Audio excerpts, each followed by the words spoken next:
भद्रक जिला चांदवाली निर्वाचन मंडली में बीजेडी बीजेपी मध्य बढ़ी बागयुद्ध हिंसा को नहीं परस्पर उपर दोषारोप 2 दिन तले घंटेश्वर खदाल पोखरी पंचायतर गोपाल साही गाँ रास्ता को कहीं जेसीबी लगाई ताड़ी देते केवल एतिक नुह गतकाली बीजेडी नेता तथा पूर्वतन जिला परिषद सभ्य बाबुली दीक्षित को किसी निर्दिष्ट युवक मरणांतक आक्रमण करते उभय घटन बीजेपी कर्मी सामिल बोली बीजेडी अभियोग आनी सेपटे बीजेपी जवाब यह हिंसाकांड बीजेडी नेता कराउछंती बीजेडी एवं बीजेपी अटाक काउंटर अटाक को नहीं राजनीति सरगरम बीजेडी नेता को माड़मरा घटन दोषी विरोध में दृढ़ कार्यानुष्ठान दाबी कर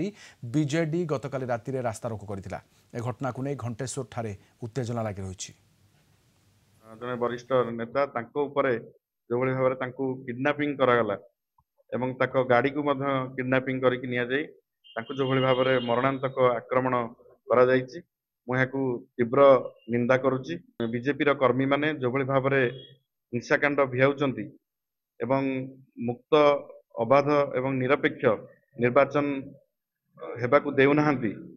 या विरुद्ध रे आमे बिजू जनता दल तरफ आमे गभीर क्षोभ प्रकाश करूचु। व्यक्तिगत कथा एटाकू से बीजेडी नेतांकर से पर्टिकुलर लोकंग भितरे से जागा तांको व्यक्तिगत जागा को नेकी तांकर व्यक्तिगत गंडगोल एटाकू से ताकू निजे राजनीतिकरण करतु। आमे जदि नेता आलु आमे साधारण लोकों को खराब भाषा असाभ्य भाषा गाली गुलोज करू साधारण लोक तार इच्छा अवश्य कौन करिवो।